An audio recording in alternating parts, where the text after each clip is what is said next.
Hi, and welcome to Steve and Dave's 50 years ago this month. This time we're talking about November 18th, 1972, the top 10 hits from the Billboard Hot 100, and we'll do some cherry picking in the top 40 as well. To start off, though, November 1972 was not just a big month for pop music, it was also the month of the presidential election Yeah, it between was. Yeah. George McGovern and Richard Nixon. Yeah, it was. It was well, it's remarkable in that how high Nixon and Agnew were riding. They were enormously popular. The election was not close, as we'll look at in a second. And it seemed as though Richard Nixon had achieved sort of the greatest political comeback certainly in the 20th century. We note, right, that Nixon was Eisenhower's vice president during both of Eisenhower's terms in the 50s, but Eisenhower tried to get rid of Nixon in 1956, and Nixon barely hung on through, among other things, the famed Checkers speech. We note right in 1960 that Nixon had been defeated by John Kennedy, but just barely defeated. And at that point, one of the closest elections in American history. Nixon then, a couple years later, runs for governor in California, loses that. And Nixon famously says that to the press, you won't have Nixon to kick around anymore. He makes this improbable comeback right in 1968, but it's a very close election. But the Nixon years from 68 to 72 are surprisingly productive. And among other things, Nixon achieves, to some degree, a U.S. pullout from Vietnam and is riding high. He's riding high in the polls. And so it is, on election night, 1972, it just seems as though Nixon is on top of the world. We are less than a year, however, away from the resignation of his vice president. You can see them on the screen, Spiro Agnew, in a bribery scandal we're still learning more about even in the 21st century. And we're roughly a year and a half away from Nixon's own resignation. It's really quite amazing, though, to realize just how popular Nixon was. Nixon had fully completed the Southern strategy that he had embarked on in the late 1960s, which essentially means to switch party allegiance of white Southern voters. White Southern voters who had for most of the 20th century had voted, even earlier than that, even into the 19th century, right, were staunchly Democratic. But Nixon flipped those votes. And so what happened in 72 was a tsunami of votes from the South to support his candidacy. And it was, it was really unprecedented in American history. And so what we see here is this complete capture of the White House and a real belief, I think, amongst many Republicans that this was their time. That the Republican wave was complete, and that the United States was, going to be a country run by Republicans, and certainly the White House was going to be occupied by Republicans from this time forward. Of course, everything would change as we learn more about Watergate. Well, the great self-inflicted wound, right? Oh, it is. Because there was no reason why Nixon could not have gone out with two extremely successful terms behind him. That's right. And it's his own fault. It is, this is well-worn material, right? But it's so Shakespearean in terms of his fall.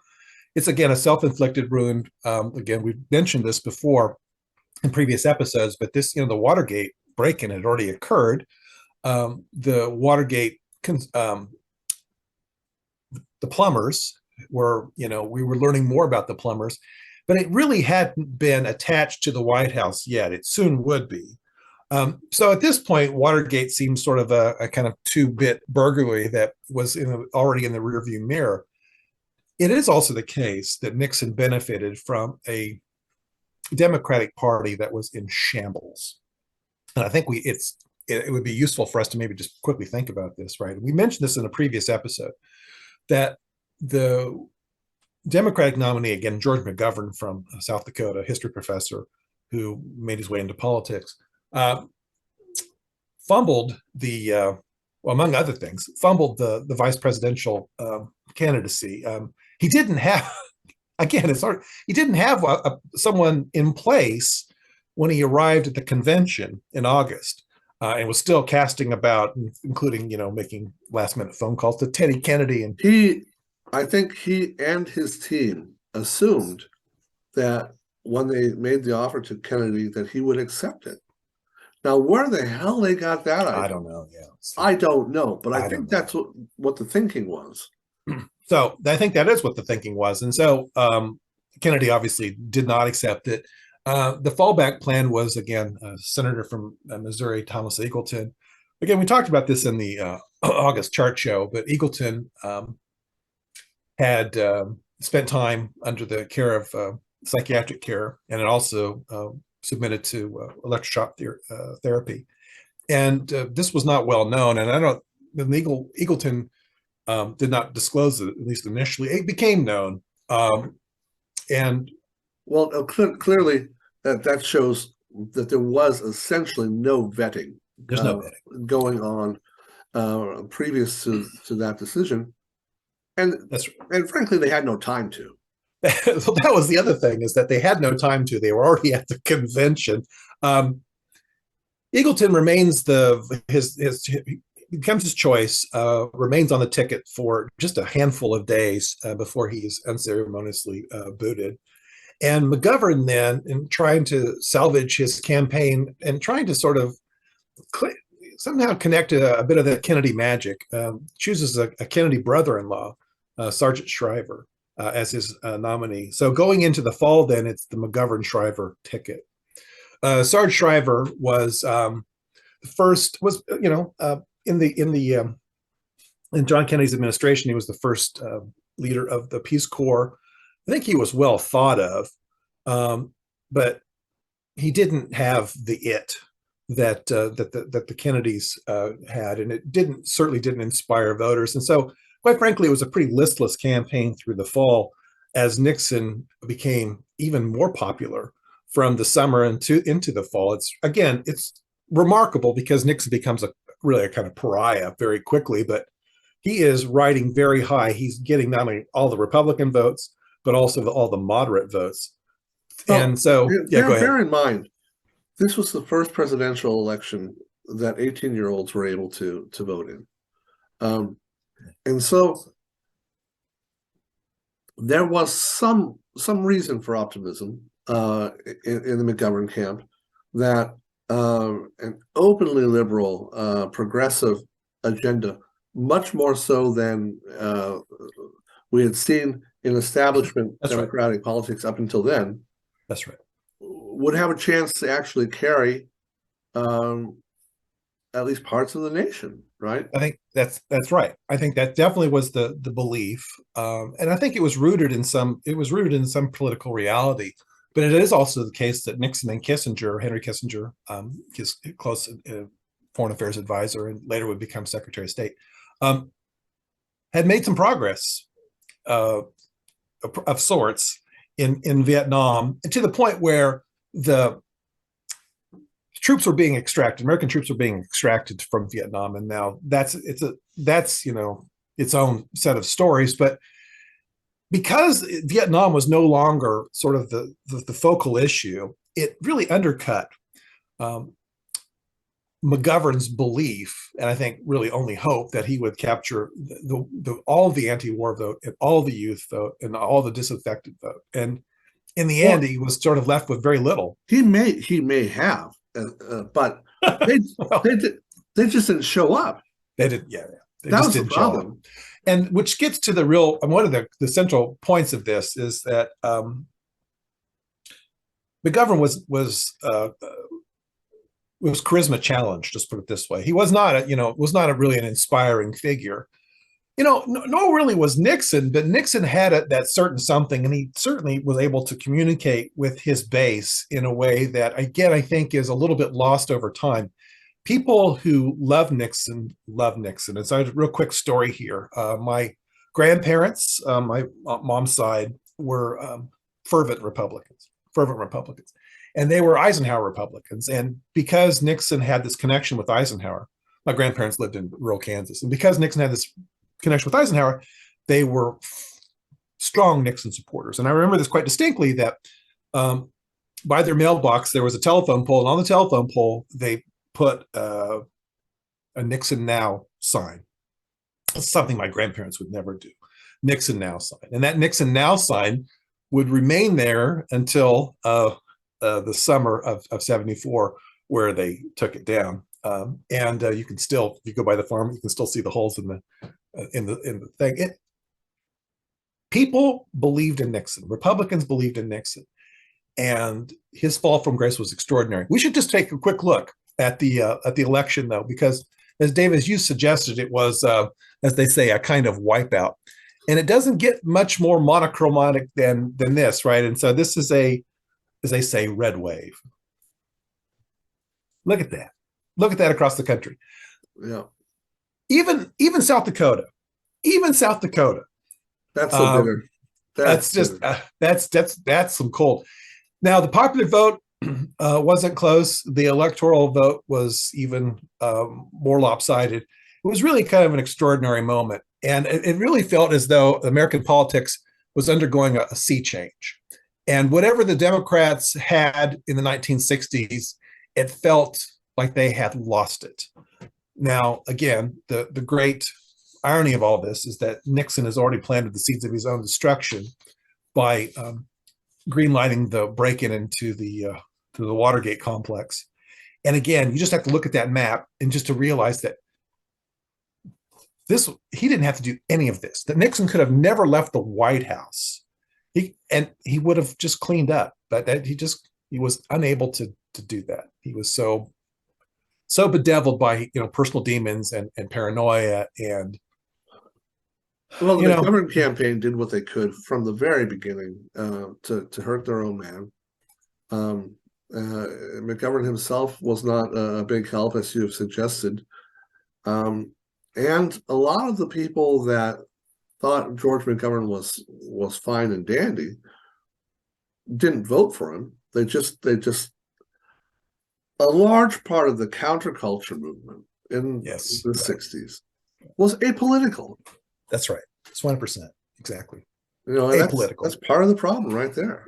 It was part of the problem. And again, McGovern just didn't have that it. And so the 1960s for the Democrats were really defined by, charismatic figures, whether it was the Kennedys, whether it was Clean Gene McCarthy, people who really inspired the masses in some sort of way, particularly young people. McGovern didn't have that quality, nor did, Sergeant Shriver. And so this was a disaster. But a disaster of another sort will be awaiting the United States as we learn more about the Nixon administration, starting, of course, with Spiro Agnew in the fall of 1973. And then, oh my God, then it even gets worse. And so, but it's mid-November, right? It's mid-November 1972. And let's look at the charts for a second, shall we? At number one is the great Johnny Nash. And Johnny Nash is, in his own way, I think, responsible for introducing many Americans to reggae. Johnny Nash, who had, he started his career in the late 1950s. He was actually born in Texas, born in Houston. He did, though, spend some time in Jamaica, and he worked with a number of reggae greats, including Bob Marley himself. And so I think it's fair to say that Johnny Nash came by his reggae chops. I think that there was something there. There's something kind of genuine about that. I Can See Clearly Now was a huge hit in the U.S., really worldwide. In the United States, it was at number one for a month. And it really is very much kind of the high water mark of Nash's career. But I think more importantly, it is the kind of gateway for many Americans in particular to reggae, this sound from Jamaica, which had been really popular in Jamaica, starting in the late 1950s. The roots of reggae again come from a number of points of origin, including ska. Chris Blackwell of Island Records had a huge role to play in the popularization of reggae in Europe in the 1960s into the 1970s. But I think for many people, this is sort of the first reggae record that they had ever heard. I Can See Clearly Now. And so with that, I think we should listen to a little bit of it here.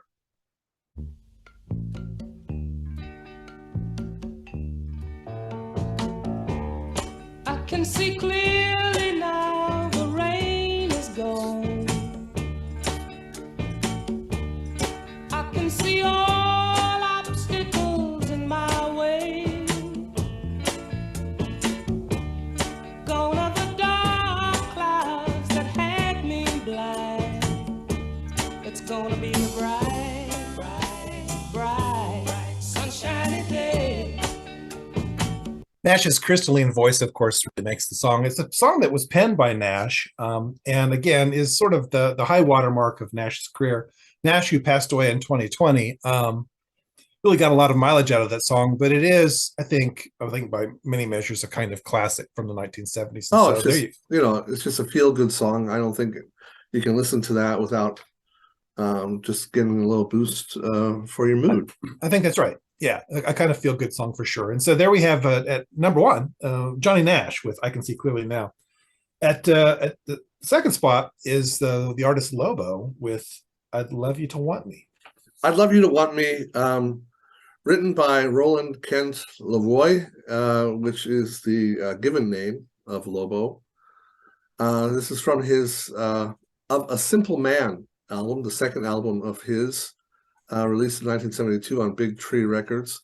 And Big Tree Records and Lobo had a real synergetic relationship. He is responsible for a lot of the success of that record company. But this was his most popular album. We've already talked about his first hit, Me and You and Dog Named Boo. Yeah. And that was from the self-named debut album, Lobo. But this was his most popular album, picked at number 37 on the US Top LP chart, because I'd Love You to Want Me was followed by Don't Expect Me to Be Your Friend. Yeah. This song itself was the highest charting hit that Lobo had on the Billboard Hot 100. Spent 2 weeks at number 2. It also topped the music charts in 7 other nations, including Australia and Canada. In 1973, 1974, it spent 13 weeks at number 1 in Germany. So, also an international hit. Yeah. It's part of that singer-songwriter phase that we have mentioned at several points. I don't know, he's oftentimes, and I think today when we think about that singer-songwriter phase, we don't necessarily throw Lobo into that, but he definitely was a kind of troubadourish figure, and he had way more hits than I would have. I mean, when you look at his career, it was pretty successful. He spent a lot of time on the charts in the 70s, a lot of time. He did. This was a big song for him. We had other notable hits. He began his career in 1961 as a member of a local band in Florida, the Rumors, including band members Graham Parsons and Jim Stafford.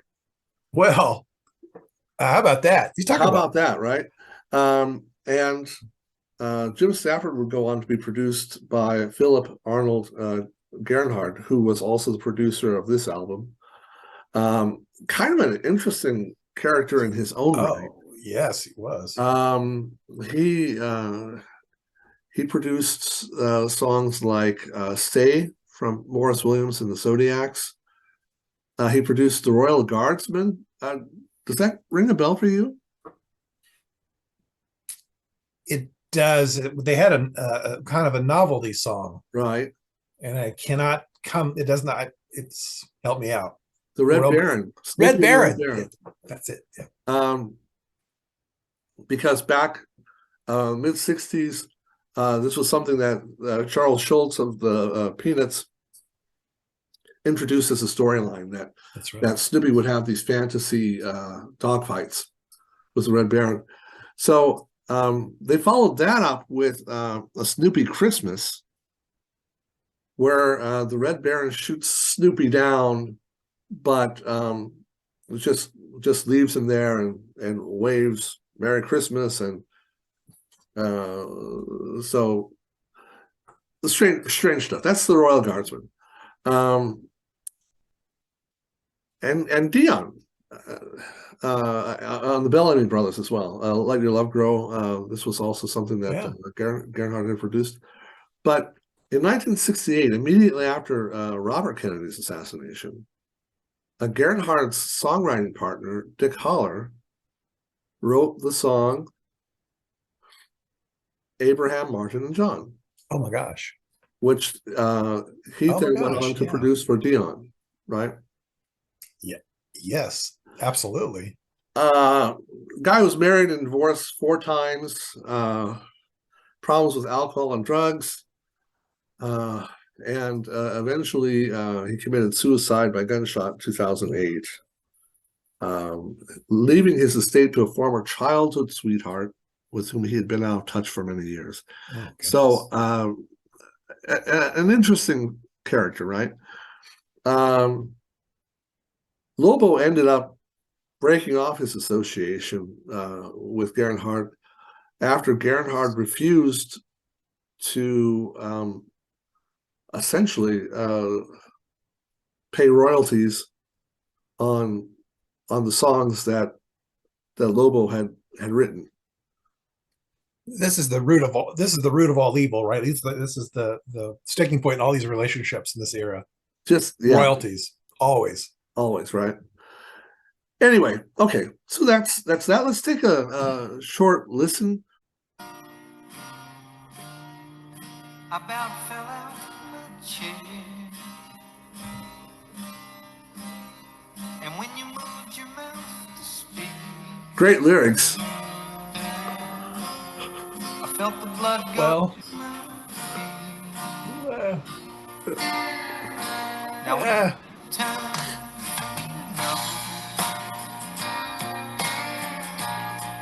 what you tried so not to show. Something in my soul just cried. I see the one in your blue eyes. Baby, I love you, want me the way that I want you, the way that it should be. Okay, all right. Okay. Deliberate, fairly deliberate kind of tempo there. You keep waiting for it to sort of kick into gear. It never really does. Well, it just did. No, with the chorus, that was it, baby. That was it, baby. And I remember that really spoke to my prepubescent idea of love and yearning. Absolutely. So we have the one and the only Lobo at number 2, which will be the highest this gets, right? Is it peaks at 2? Right. Peaks at 2 with I'd Love You to Want Me. At number 3, you have the Spinners with I'll Be Around, which for my money is the best of the Spinner singles of the 1970s. The Spinners, which first were known as except for Rubber Band Man. Well, okay. Yeah, that's pretty good too. Spinners, who started out in Detroit, in fact, were known as the Detroit Spinners for much of their early career. Did migrated to Philadelphia under the tutelage of, among others, Tom Bell, and became part of the Philly sound. This particular song was recorded.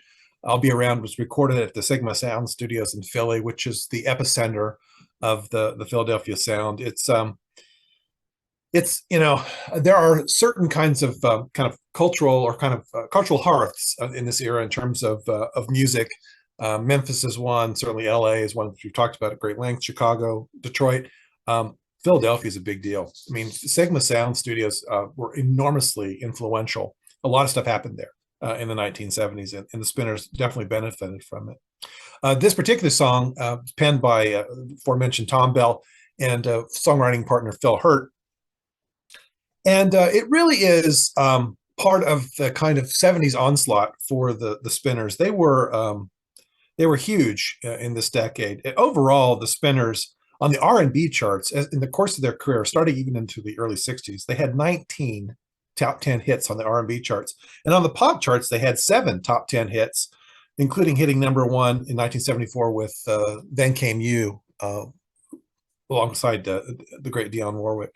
One of the things I think that makes this song so great is the musicianship of the house band MFSB, who played almost in all the cuts recorded at Sigma Sound in this era. Certainly, if Tom Bell was involved. And when Atlantic Records put this thing out, it was a bit of a surprise because it was the B side to "How Could I Get Away." How could I let you get away? And that was the A side, and as oftentimes happened in this era, right? DJs kind of flipped it over and said, "Oh, we like this other side better," and so I think you'll see why. And so let's listen to a little bit from "I'll Be Around," and you really, and I think in this particular section, really hear the musicianship of the house band MFSB.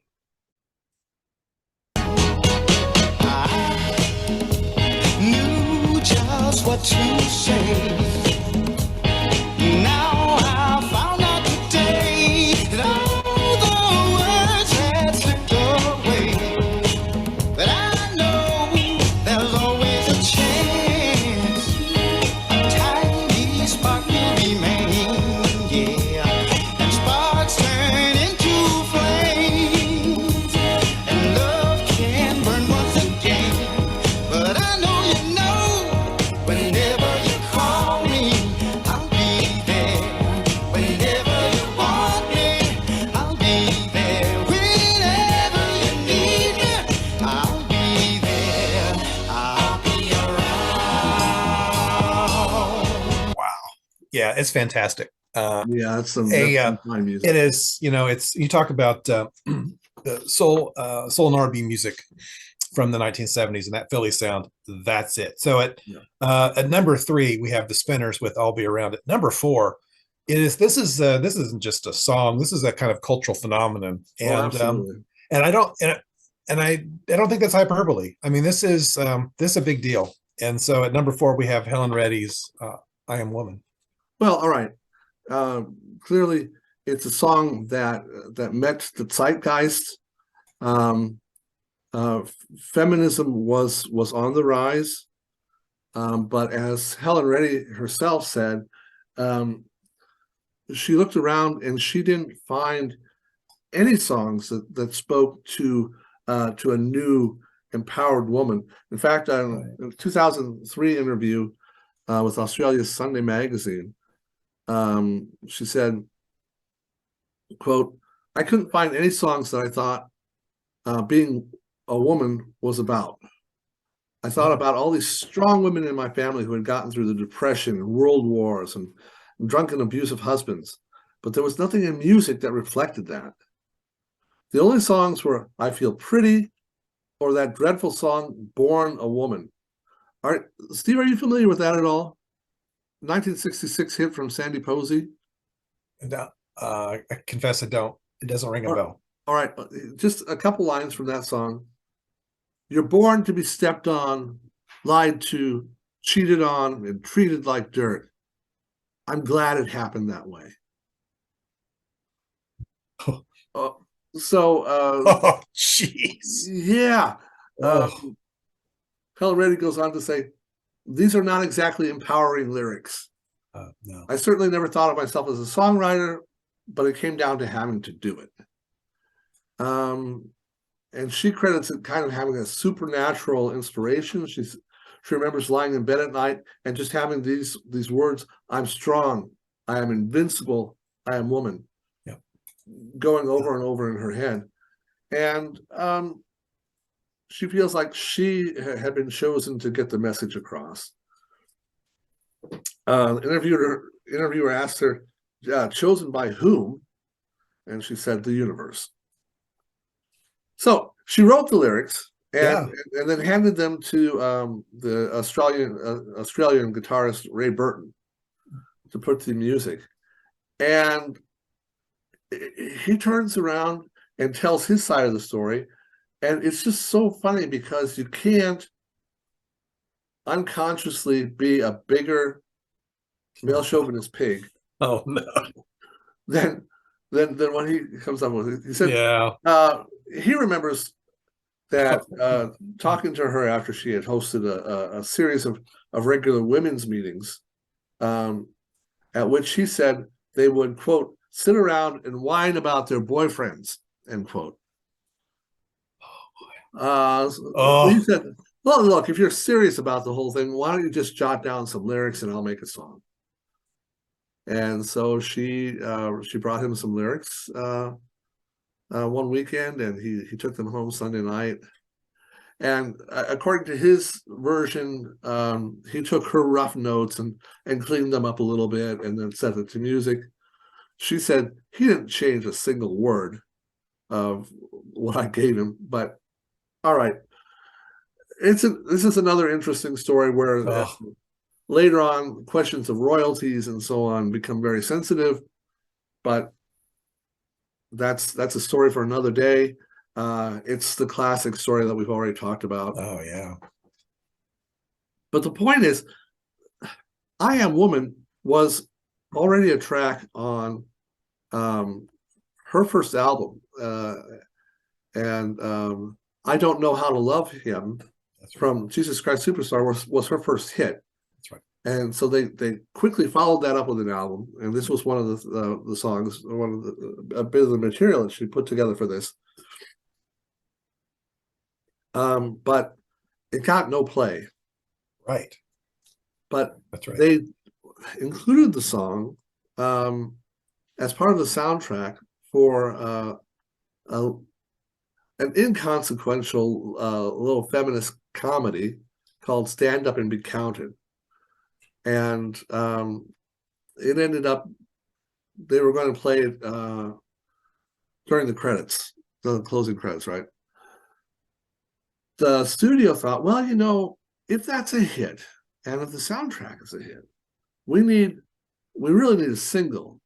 And what's on the album is not really single material yet. So let's get her back in the studio. Let's get some talented people behind it and just really make a push. So that's what they did. Yeah. They asked her to write a new verse. The extra verse inserted the song's only reference to men, Until I Make My Brother Understand. Yeah. And when she came into the studio, the tracks had already been laid. So she thought she was going to be singing live with these people, and didn't get a chance to do that, was not happy, and basically also didn't remember in the end who had been involved. But there were some of the best LA session players backing her on that. Of course. This session, 23rd of April, 1972, had Mike Deasy on guitar, Jim Horn, we just talked about him last time. That's right. On woodwind strings and horns. Jim Gordon on drums, Michael Melvoin, piano, Leland Sklar on bass, Dick Slide Hyde on trombone, Don Mentz on sax, and so on and so forth. Yeah. So, Jim Horn features prominently in this kind of re-recorded version of it. Yes, he does. That's absolutely right. But that's the creme de la creme, though, right? You're absolutely right. In the early 70s. And then they didn't even use that in the soundtrack. They used her old version. But it's just as well that they came up with this new one, because then they put it out there as a single, and essentially word of mouth and a lot of legwork by Helen Reddy's husband got DJs convinced to play it. He would go out and say, give it a spin. Yeah. Women would hear it, call in, demand to hear it some more, and so on and so forth. But it took a long time for this to get in the Hot 100, to stay there, Yes. and to reach. It eventually reached number one in December 9th. Right, It's so yeah, it's the backstory is really important because in many ways it sort of speaks. I mean, the song speaks to that. I mean, it's just that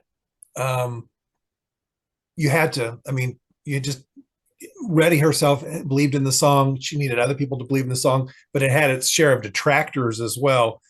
And the song was enormously controversial in the era, and it really was very much seen as an anthem, both by people who were supportive of women's rights and also people who were against women's rights. I mean, I think everybody recognized the power of the song and either worked to uplift it or to undercut it.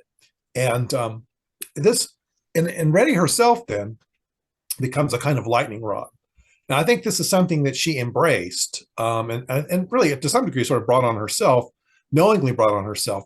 But, quite famously, right, she appeared at that award show and talked Grammys. about the Grammys. Yeah. I think that, the Grammys. And she talks about for the best female performance. Yes. And so the story is, right, that she's in her acceptance speech, she thanks God, right? And all of the blessings that she has provided and this kind of thing. And right. Which then, right. boom, another. But Reddy took it on. And it is so interesting how this song, built momentum. And I think what's fascinating about it is that it was deeply meaningful to people, I think then and now.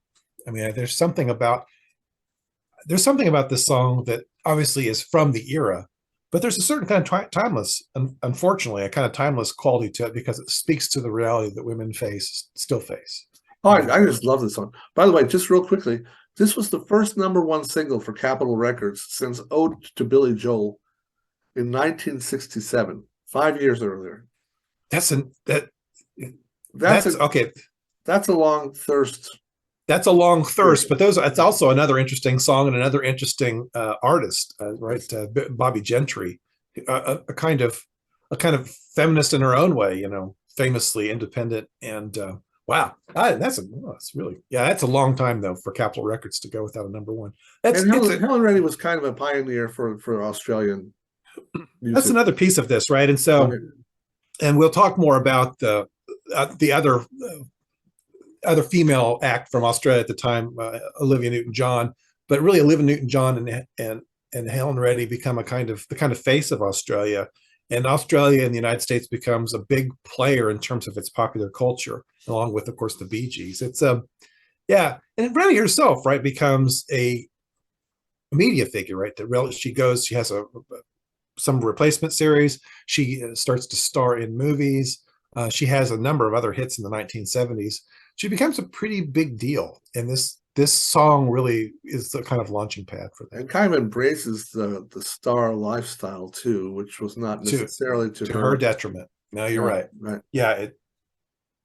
But anyway, she took it all in. Yeah. Let's listen to this real quickly. Before, and I've been down there on the floor. No one's ever gonna keep me down again. Whoa, yes, I'm wise, but it's wisdom for the pain. Yes, I paid the price, but look how much I gained. If I have to, I can do anything. I am strong. I am invincible. I am one.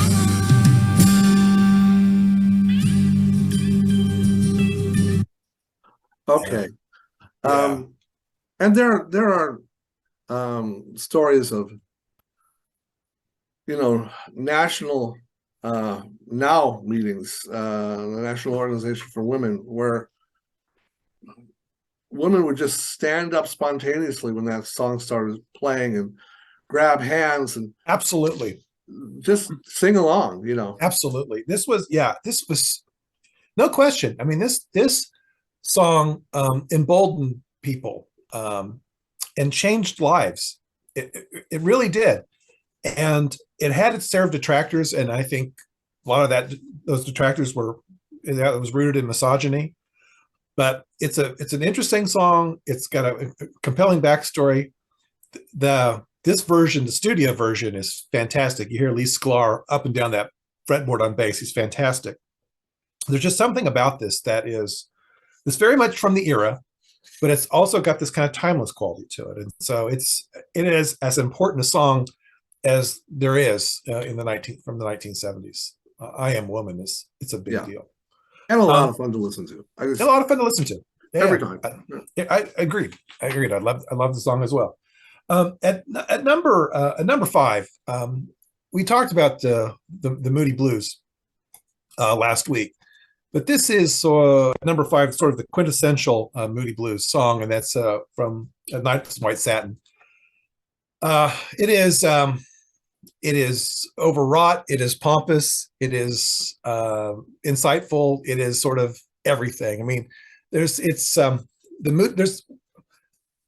Moodies are a progressive rock band of some note, and this is, I think, for many people, sort of the quintessential Moody Blues song, and for I think a lot of people, a kind of quintessential prog rock song. And so, fascinating group in it themselves. But we've got the Moodies at number 5.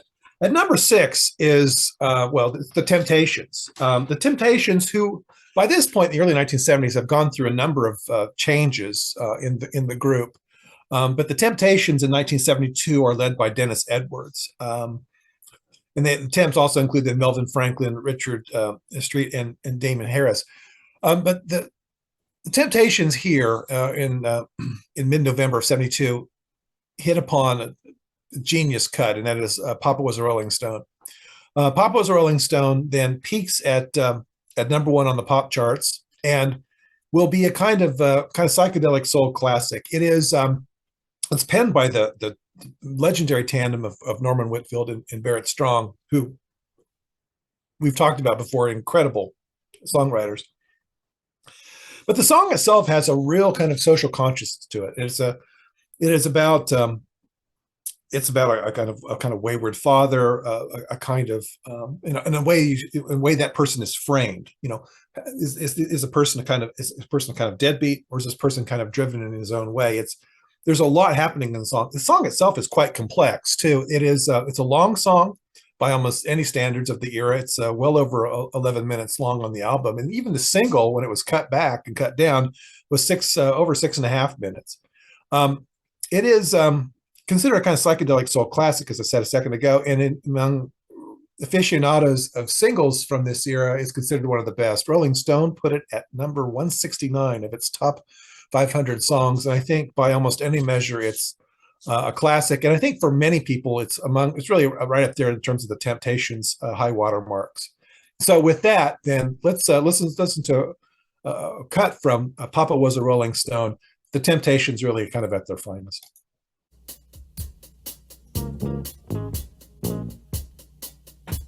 It was the 3rd of September. That day I'll always remember. Yes, I will.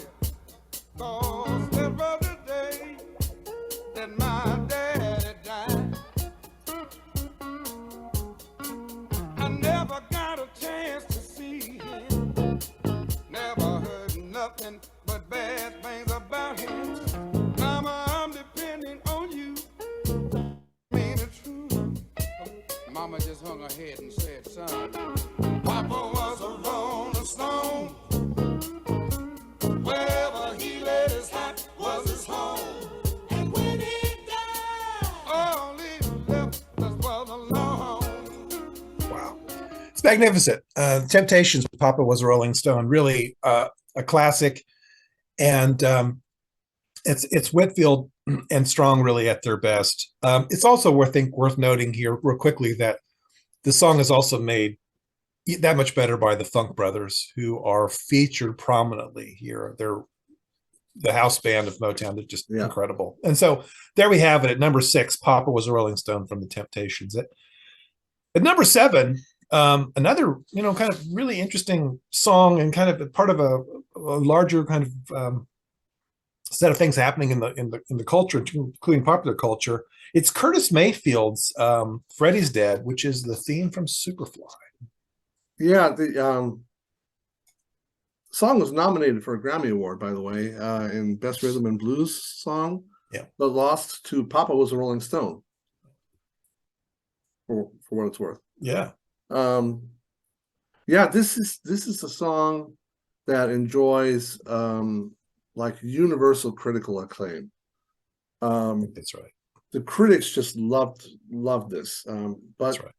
it was written and produced by Mayfield. It was the first single from the soundtrack, and the single itself was released in July 1972, before the Superfly album and before the film itself was in theaters.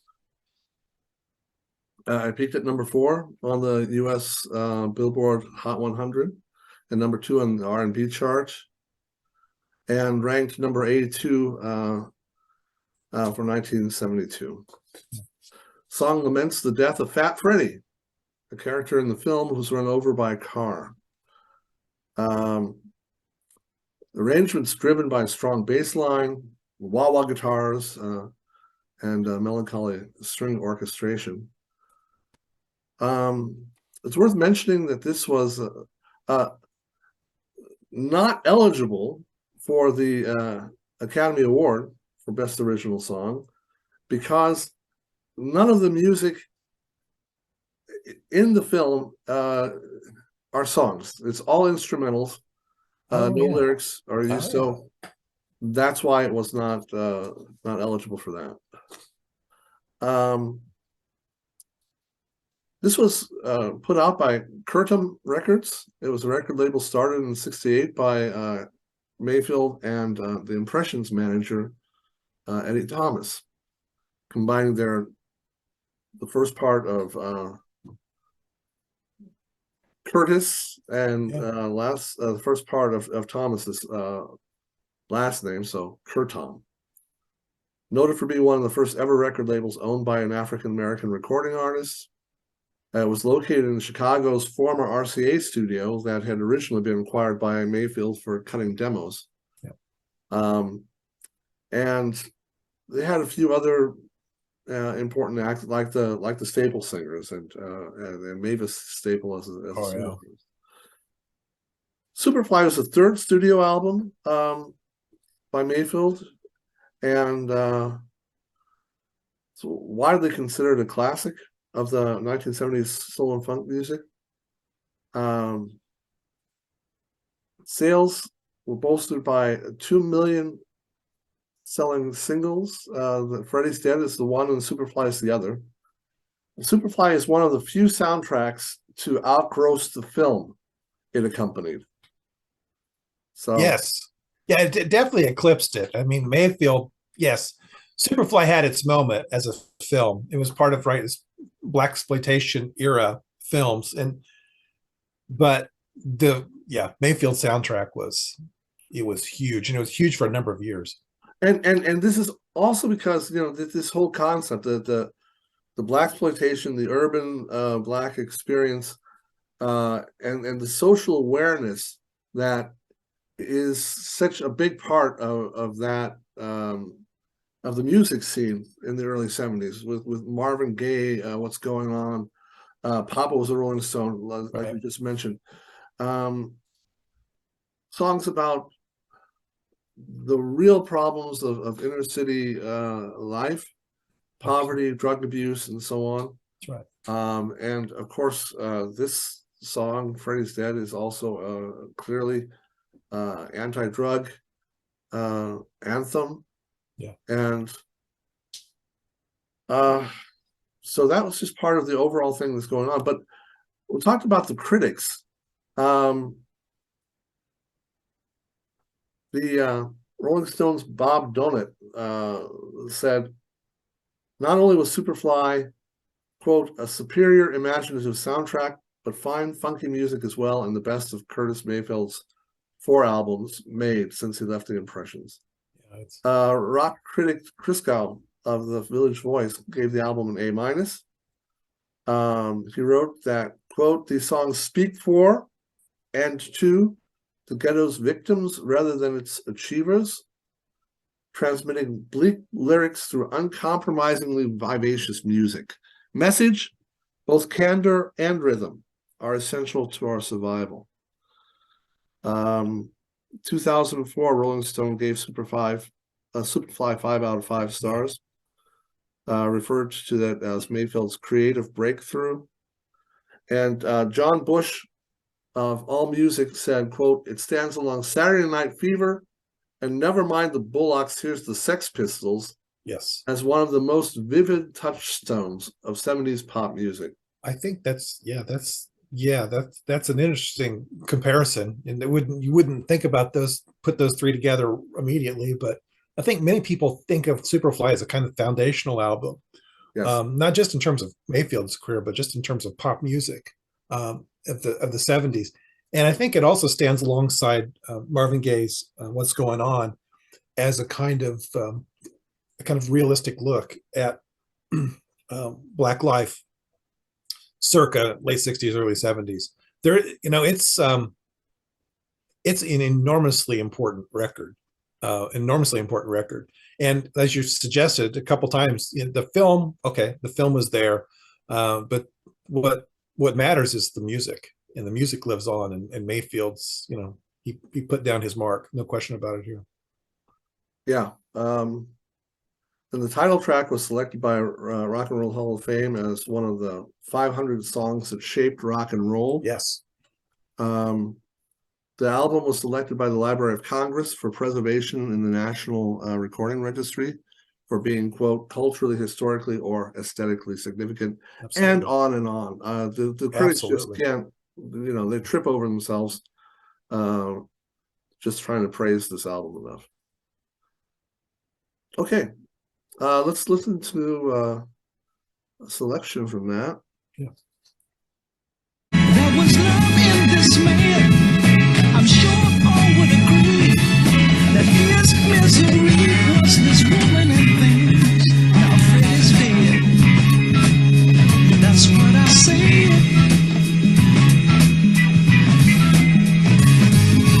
Everybody's misused him, ripped him off and abused him. Another junkie plan, pushing dope for the man.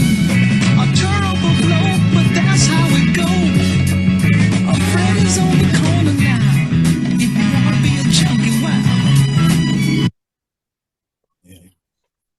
Okay. That's amazing. So there we have it at number 7, Curtis Mayfield's "Freddie's Dead," the theme from Superfly. So from the sublime to the ridiculous. So this next record will not be preserved by the Library of Congress, although in its own way, it is a kind of snapshot in time.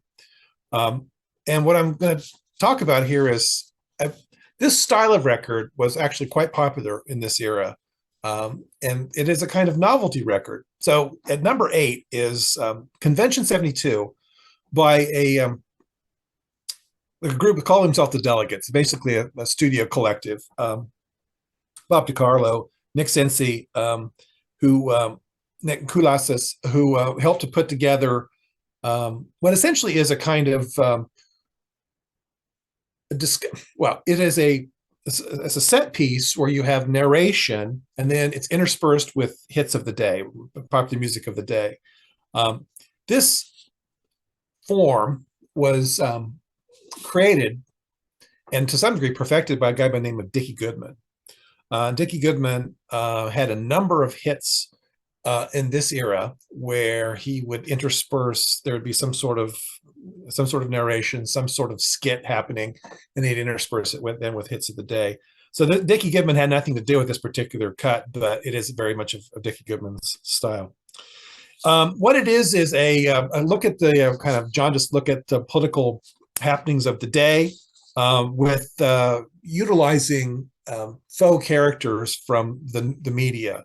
David Stinkley, Walter Klondike, David Stinkley, David Brinkley, Walter Klondike, Walter Cronkite of CBS, and they're conducting some sort of interview. We've already given it more attention than it deserves, but we're going to listen to a little bit of it because what's interesting about this is that this style of record, which are a bunch of them, were really quite popular. They sold a lot of records, and they would also get a lot of airplay.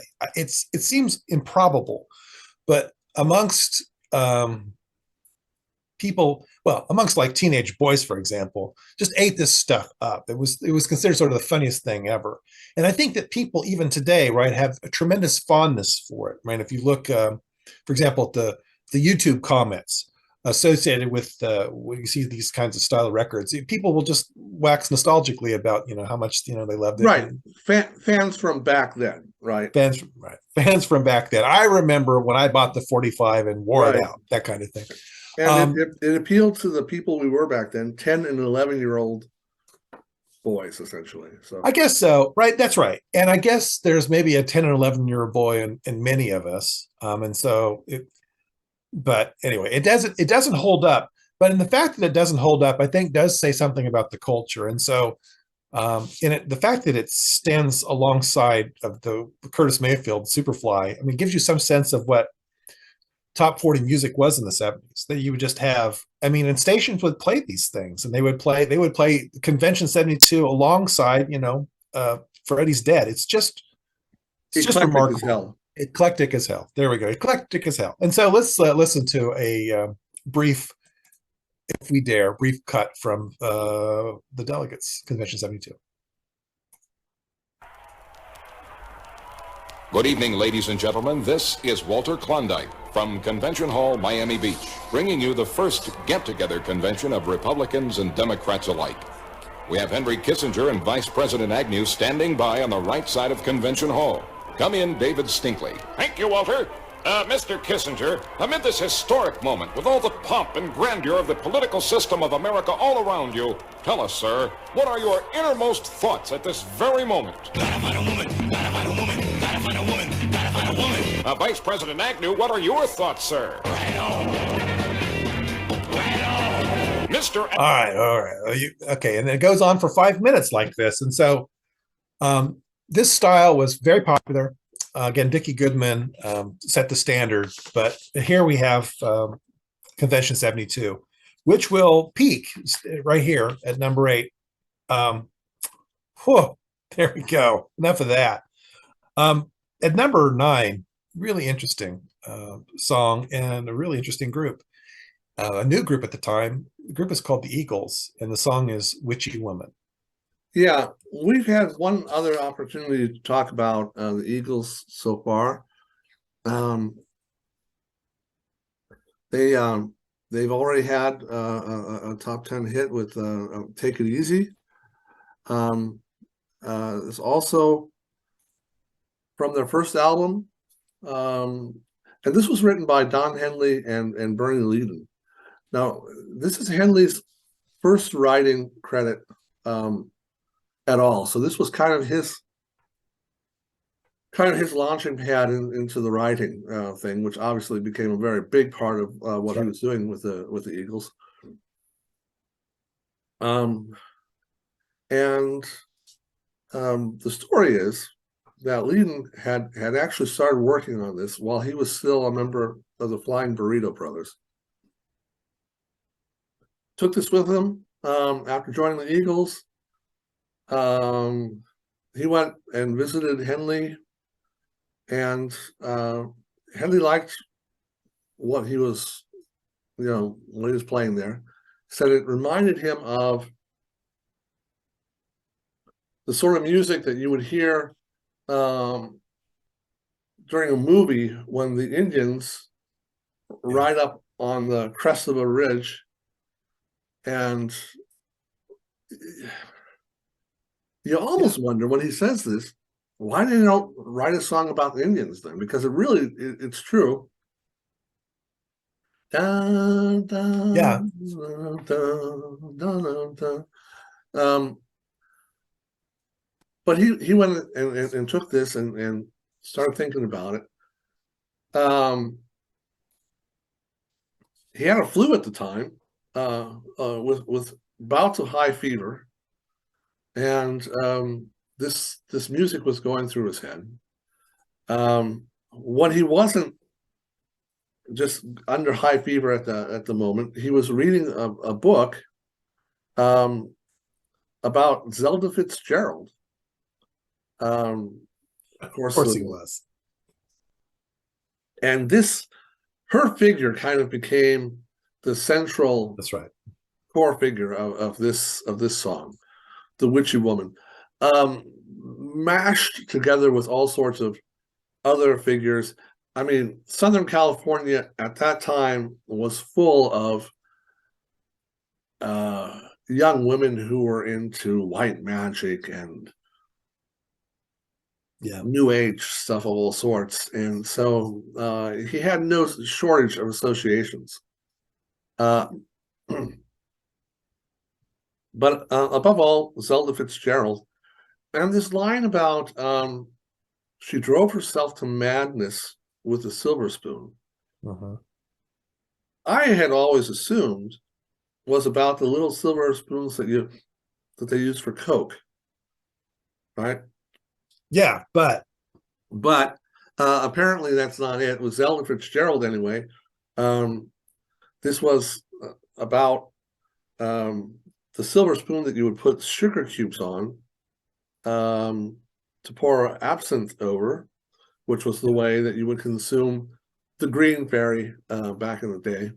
Yeah. And absinthe was really a very good way to drive yourself to madness. Including yes. hallucinations and everything else. The beverage distilled from the wormwood wood tree. So okay, that's new for me. I thought it referenced a different drug, but it's the Zelda Fitzgerald reference is an interesting one, and it gives you some sense of the eclectic nature of the group, that they were. I mean, the Eagles have oftentimes been lambasted for taking very few chances, but they did cover a wide spectrum of ideas. And in their own way, I think were kind of adventurous. I think you mentioned him briefly, the writing credit for Henley and also then Bernie Ledden. When the group was assembled, Bernie Ledden was probably the person with the biggest name, coming in from the Flying Burrito Brothers, which in their own way were kind of a red hot country rock act, who were headed by Graham Parsons, who you also referenced earlier. Of course, Ledden would famously, fade from the scene and eventually quit the band. But going into it, he was sort of the one of the big names, if not the biggest name in the group. It's one of the things that I remember about this was that I saw the Eagles. The first time I saw the Eagles was in the summer on the Helen Reddy Summer Replacement Series. And so it was the Helen Reddy show who had the Eagles as a guest. And I remember this quite distinctly and thinking that this was an interesting group and a really cool song. And so Witchy Woman I think it gets a little bit, it sort of disappears in their catalog a little bit, but this was a kind of an important song for them. Oh, I don't know. It figures prominently on their first greatest hits collection. Well, that's true. One of the biggest selling albums of all time, but that's true. Just one other reference that he was kind of thinking about was Carlos Castaneda. Oh yeah, of course. Did you ever read any of his stuff?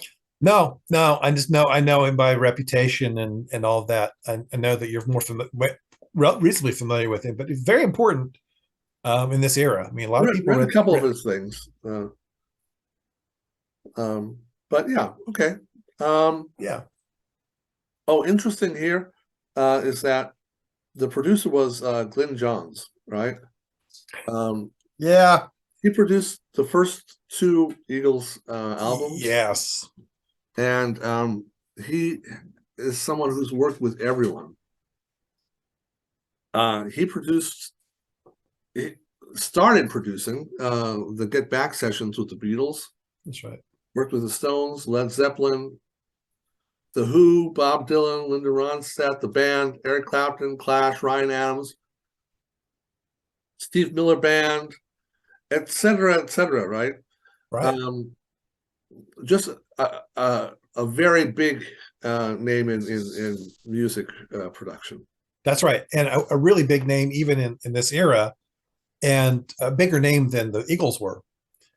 And he was famously frustrated that the Eagles were famously frustrated with him because they wanted to rock. And he didn't think they were much of a rock band at all, but they did really appreciate their vocal harmonies. And so he saw them much more as a kind of softer act. And they didn't get along at all. They didn't get along at all.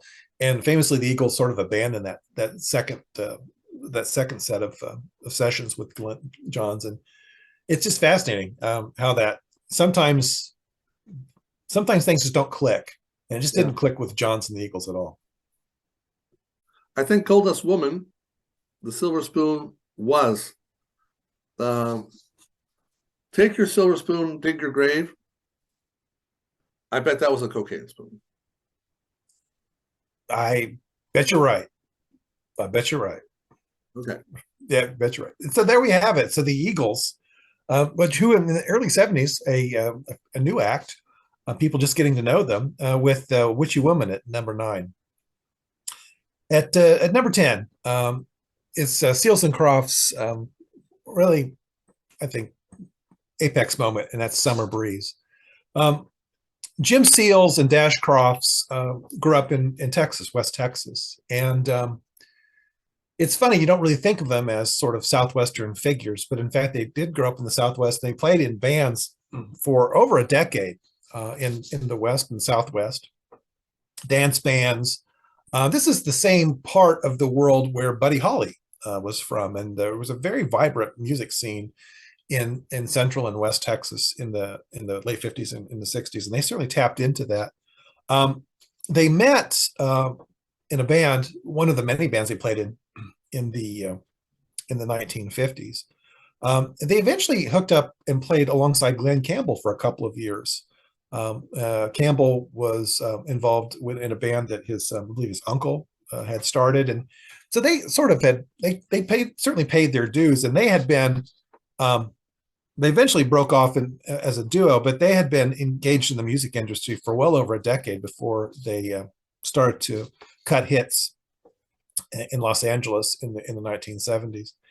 It's interesting. Summer Breeze, again, penned by Seals and Crofts, it peaks at number 6 and is one of their, I think, it's certainly their biggest hits and one of their most beloved hits. Seals and Crofts had 3 top 10 hits in the 70s, Summer Breeze, Diamond Girl, and Get Closer in 76. All of them peaked at number 6. Jim Seals just passed away a few months ago. Dash Crofts is still with us. One of the interesting things about Seals and Crofts, however, is that they're Baha'i. They became Baha'is as young men, and were actually in the United States the most prominent Baha'is, and in many ways were sort of the face of the Baha'i movement in the U.S. for decades. And there was something kind of interesting, and I don't want to say mystical, but blowing through the jasmine in my mind in this song. I mean, there's just something here that's there's a kind of spiritual element to much of their music that's interesting and somewhat. Anyway, we've talked about how people in the 70s were more open to the notion of a kind of mysticism, a kind of religiosity in pop music. There was a kind of place for it. And in her own way, I think Seals and Crofts kind of tapped into that in a way. So let's listen to a cut from Summer Breeze. And again, really very much kind of their high watermark as a duo.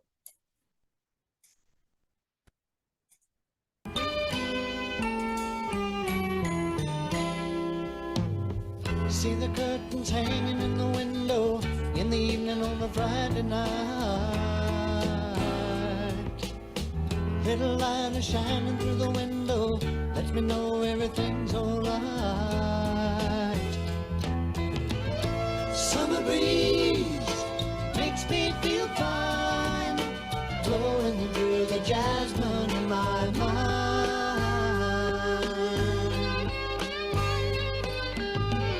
Yeah, so you get a sense of that. It's really quite a beautiful song, and I think for many people, the quintessential Seals and Crofts tune. So that's Summer Breeze. I was quite a big Seals and Crofts fan for a while.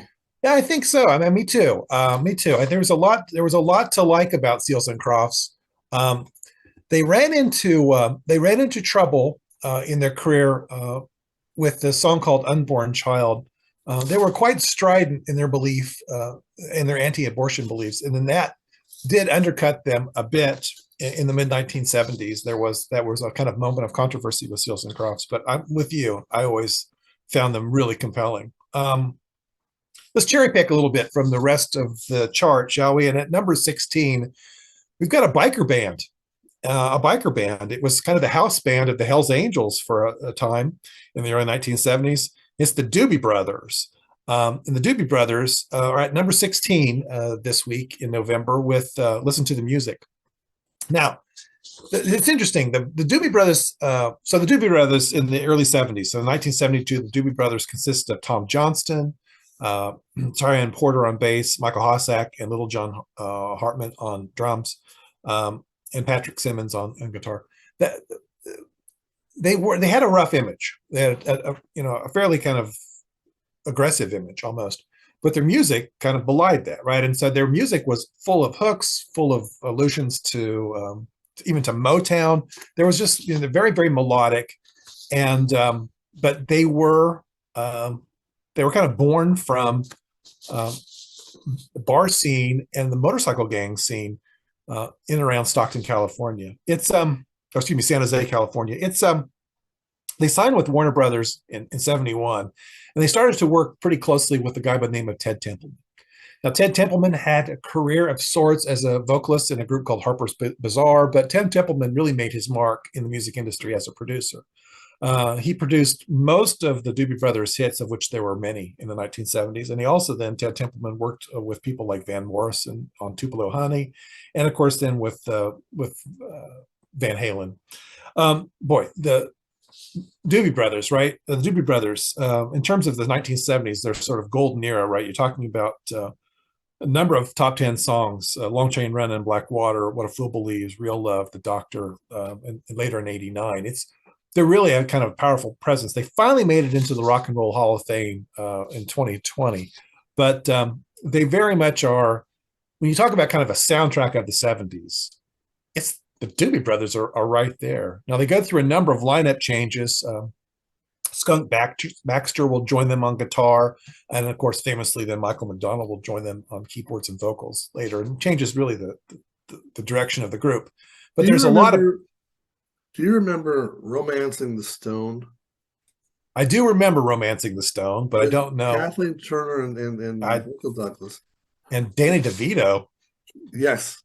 Yes. Well, there's a scene where they take shelter in a crashed smuggler's plane. And they're building fires with bundles of weed. And they're sitting there, and Michael Douglas is leafing through an old issue of Rolling Stone. Oh man, Doobie Brothers broke up. There we go. Yeah, there's that little. There's that. Reference. It's the Doobies. The Doobies have this. They really had they were kind of an Americana band before Americana was even a kind of label. They cut a pretty wide swath in terms of their musical influences and their output. I mean, I would dare say that they were kind of an adventurous band in this regard. I mean, you talk about a song, we'll get to it in a future episode, like Black Water, penned by Patrick Simmons. Absolutely. That's a kind of groundbreaking song. And so it's so interesting that they really, again, came from they had a very rough, aggressive kind of image, but yet their music it opened the door and it let a lot of people in. And so let's listen to one of their classics, and that's Listen to the Music, again, penned by Tom Johnston.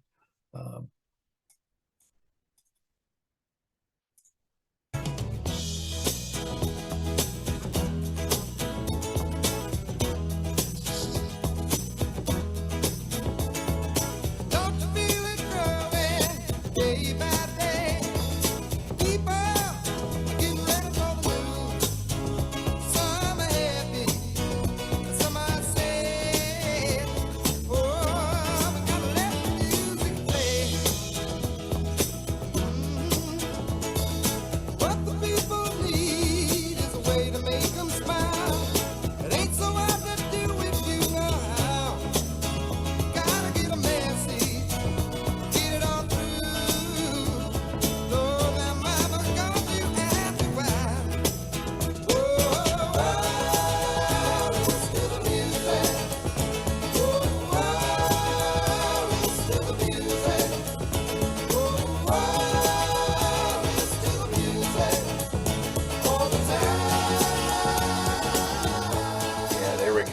Yeah, one of the classics. Listen to the music from the Doobie Brothers with little Pat Simmons on banjo, I believe. And so, really, what a group, what a group. Yeah, So yeah, really.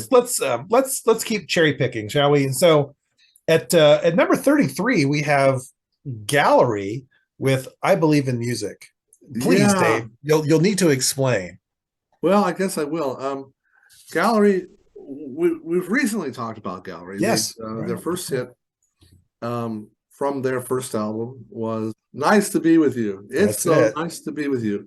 I mean, an utterly forgettable song. No, I understand why you had a little gap there. I like the song, but that was the title of their first album. They're actually the only album of consequence that Gallery put out. Was released in 1972 in Sussex Records. I Believe in Music was a song written by Mac Davis, and we've talked about Mac Davis very recently too. For sure. And he released it himself as a single nearly 2 years earlier, but it only made a minor dent in the pop charts. Peaked at 117. Of course, it later became a signature song of his, and I think if you listened to any of these variety shows in 1972, 1973, the chance that you would hear "I Believe in Music" was around 50%. Yes, I mean it was always a number. It was always music is love and love is music, if you know what I mean. Yeah, it's right. It was always there. And but Gallery is the group that had the most success with it.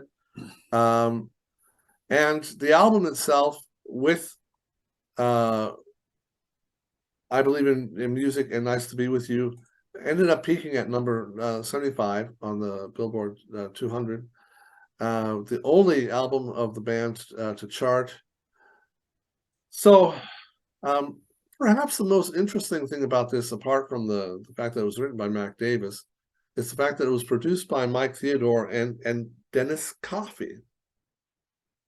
Now, we've talked about Coffey too. The Detroit guitar band. Yes, absolutely. Right. Last year, Coffey had a hit in his own right, Scorpio.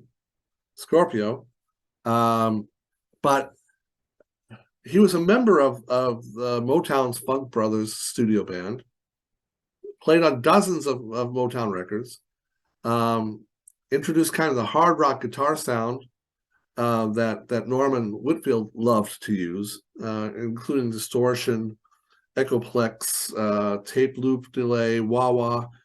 And so a lot of the psychedelic funk or psychedelic soul that Whitfield brought to Motown was possible because of what Dennis Coffey was doing. Anyway, so he was one of the two producers on this, and that is for me probably the number two most interesting aspect of this song. Let's take a listen. Let's do it. And who knows, maybe I'll come up with a song to make people want to stop all the fussing and fighting long enough to sing along.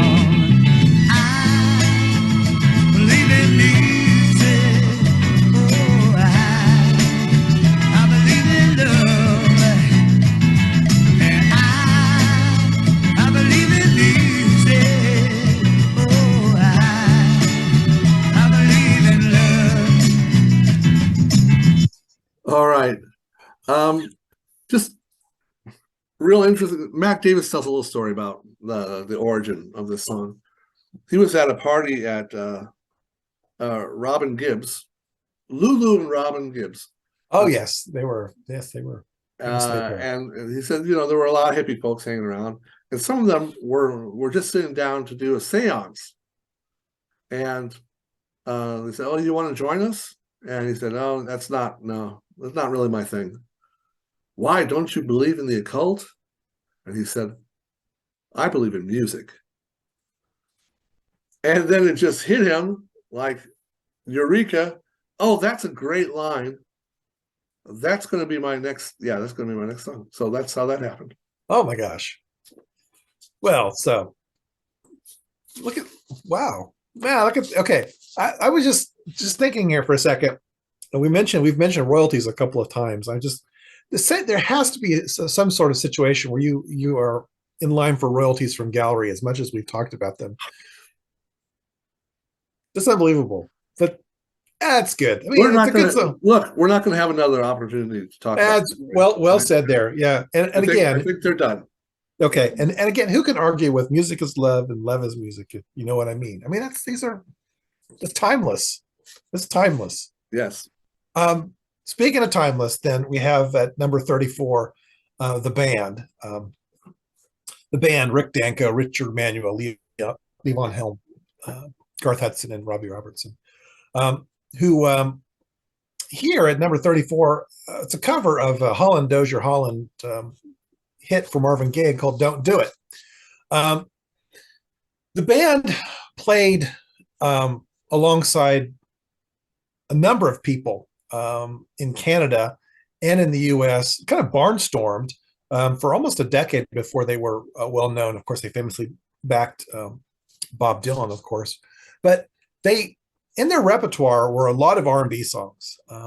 They famously had a pretty broad palette when it came to music, but they loved R&B, and so this is not that unusual that they played this. This particular song, Don't Do It, comes from an album, Rock of Ages, which was a live LP. It's also kind of serves as a kind of greatest hits LP. This is, there's a lot of mythology that surrounds the band, and people, and it's pretty heavy, in part because they are so closely associated with Bob Dylan, the Basement Tapes, all of that. I mean, they were famously, some of them were famously there when Dylan plugs in and all of that. Judas, people who scream from it, all of that, right? But at their Pete base, Seeger's coming with an axe. Run away. that's right. Pete Seeger, yeah. Oh, he's mad. But at their core, these were 5 musicians who really loved to play with each other, and they were all incredibly gifted in their own way. And I'm going to play a cut from this. I mean, it's a pretty inconsequential song in terms of the band's overall career. But what I think is interesting about it is that you can just feel it. They love the song, and they love playing, and the musicianship just shines through. So this is the band's Don't Do It.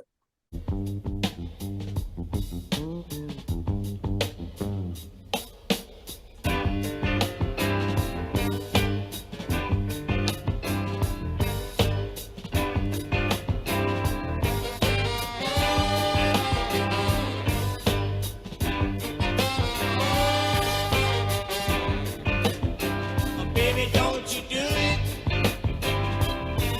Don't do it.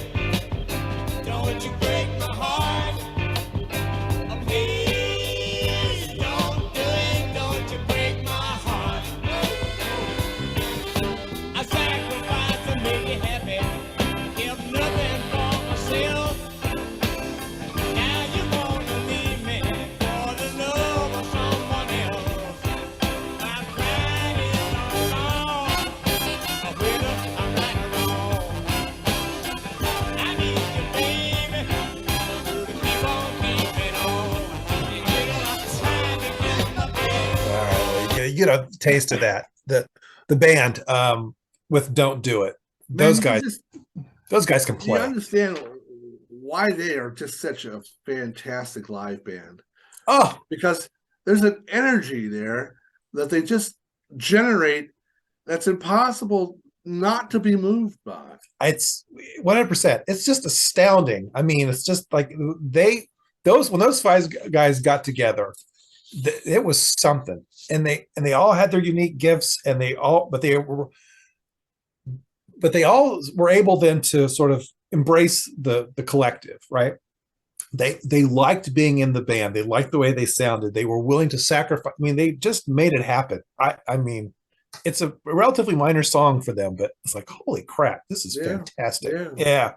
The last song we want to talk about is speaking of mythology, there's a lot of mythology and whatnot that surrounds this particular song. It's there's been a lot written about this group, but they weren't Well, I'll let Dave tell it. This is Mott the Hoople's All the Young Dudes. Right. And number 40. No, excuse me, number 37. Mott the Hoople was on the verge of dissolving as a group. They were just seriously days or even hours from it. Yes, And that's right. That's right.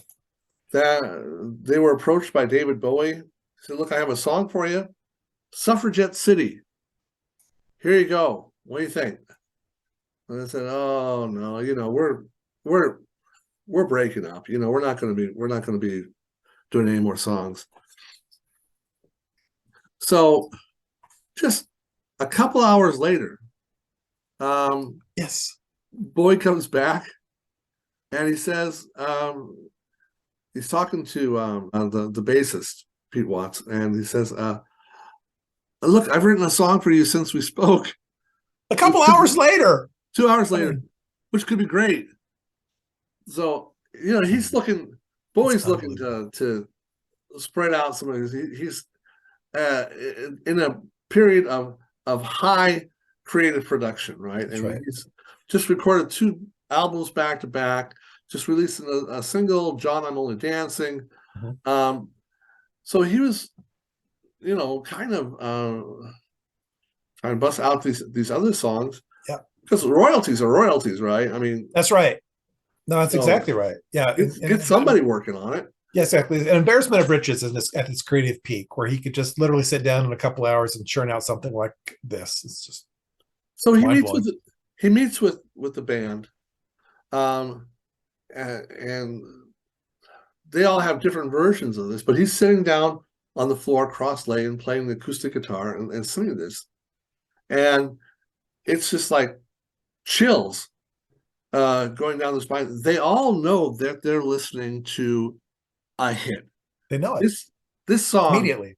Yes. This song is going to be big, and they just couldn't even believe that he was offering it to them. Yeah. But this was all part of a deal. Got Bowie's manager to come be their manager. A new deal with CBS Records. They could not wait for him to stop playing before they said, "Oh yeah, hell yes, we'll do that." And the rest, as they say, is history. That's it. The Yeah. funny thing about it is, as it turns out, no one is sure decades later if maybe this song wasn't a song for Island Records. Because when they first got offered the song and when they first started recording it, they were still under contract with Island Records. It became their first single for CBS Records. Yeah. But apparently this is not something that anyone looked at too closely. And now it's not something that anyone wants to examine too closely. Yeah. But Chris Blackwell, he doesn't get too excited about that sort of thing. Well, yeah, apparently not. But it is the case though, right? That Mott the Hoople was a band that was on its way out. I mean, they were, I think, even by Island Record standard, they're pretty inconsequential. And it's this song and this album, right, that really breathes new life into their career. And then they kind of take off. It really gets them traction. But they'd had 4 albums that were well received, but yeah, they were not generating hits. They were not generating sales. That's exactly right. And that's what it's all about. Even at Island Records, at some point, you need to sell some records. Yeah, and they weren't, and they were frustrated, as you're suggesting. They were frustrated with their lack of success, and quite frankly, ready to sort of turn the page. And then suddenly, this thing falls in their lap, and not even Mott the Hoople can screw it up. I mean, it's amazing. Funny thing is, shortly after that, Bowie also offered Drive-In Saturday. to Mott the Hoople, and they turned it down. Bowie said later this was one of the reasons that he was so annoyed that they rejected his offer, that he shaved his eyebrows while he was in Florida. And of course, there are performances where you see him with his shaved eyebrows, as one does when they're frustrated. He said that's the reason why he did it. He was a little bit peeved. But he did Mott the Hoople. But the point is, All the Young Dudes is perhaps the glam anthem of all time, right? I think that's right. It defines kind of the whole glam genre, and it's just a joy to listen to. Yeah, it is a joy, and there's a certain kind of it's anthemic. It is anthemic, and it is. When you think about glam, I don't think there's any question that this is one of the songs. This is on the Mount Rushmore of glam or whatever. This is there. I mean, this is also thought of as a gay anthem. It is 100%. Yes. Lou Reed said, quote, "It's a gay anthem. It's a rallying call to the young dudes to come out in the streets and show that they were beautiful and gay and proud of it." Well, right. And there's that portion at the end of the song, the kind of spoken over portion, I wanted to do this for years kind of thing. I mean, if you listen closely, I mean, it is clear that it leans in that direction for sure, and certainly was perceived as such. Yeah, absolutely. What the song is actually about is also a matter for broad interpretation. That's right. Bowie himself once claimed that the song was not intended to be an anthem for glam. It was actually carrying a darker message of apocalypse.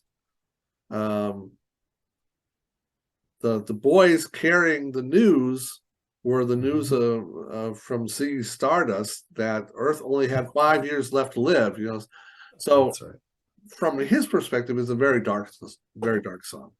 But I think most of us listening to it just enjoy the hell out of it, and don't get too down.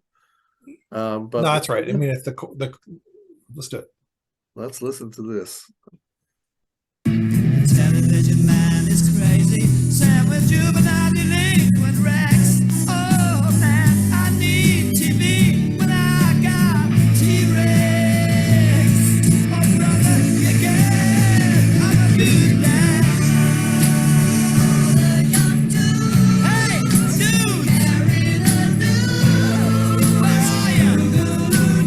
Stand up, I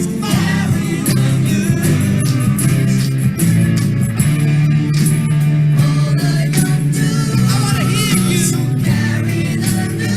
I wanna see you. I wanna talk to you. All of you. Yeah. Well, let me turn this off, I guess, first. All right. Yeah. Of course, the chorus carries the day. I'm a dude, man. It's a little bit. I'm a dude. It's a little out of step with some of the other things that Mott put out. In fact, if you look at Mott overall, it's a bluesy, even kind of boogie band in some places. But this song and this album kind of reignited their career, and really certainly gave Ian Hunter a boost. I mean, Ian Hunter, who's still touring and still a factor. It also, I think, speaks to Bowie's influence in this era, that he was, he was obviously performing, he was writing, was producing, he was this omnipresent figure in popular music in the early 1970s. So really enormously influential figure. It's amazing that he survived those few years. It's one of those. Oh yeah. Oh yeah. One of those situations where it's one of the situations, but I think this set of songs from mid-November 1972, I think illustrates the kind of diversity that we saw on the charts in the 70s overall. And you're just talking about kind of moving from one genre to the next, and you can imagine a scenario even on AM radio where you would hear these things next to each other. It's really quite extraordinary. And so there we have it. the chart from November 18th, 1972. So Dave, you wanna take us home? Yeah. Thanks for hanging with us and for putting up with my COVID conditioned coughing fits and so on. If you enjoyed today's episode, and we hope you did, you can check out more here and subscribe to the channel. There's another 50 years ago this month that you can check out right there. And our playlist, always very important, you can check out right here. That's right, and we'll also then include a reading list as we do each month with these episodes. And in the reading list, we'll have some suggestions about Nixon and McGovern. So if you want to take a deeper dive, you can certainly do it that way. Also, remember that we tweet Stephen Daves 1 on Twitter. And thanks everybody, and we will talk to you soon. Thank you. Bye-bye.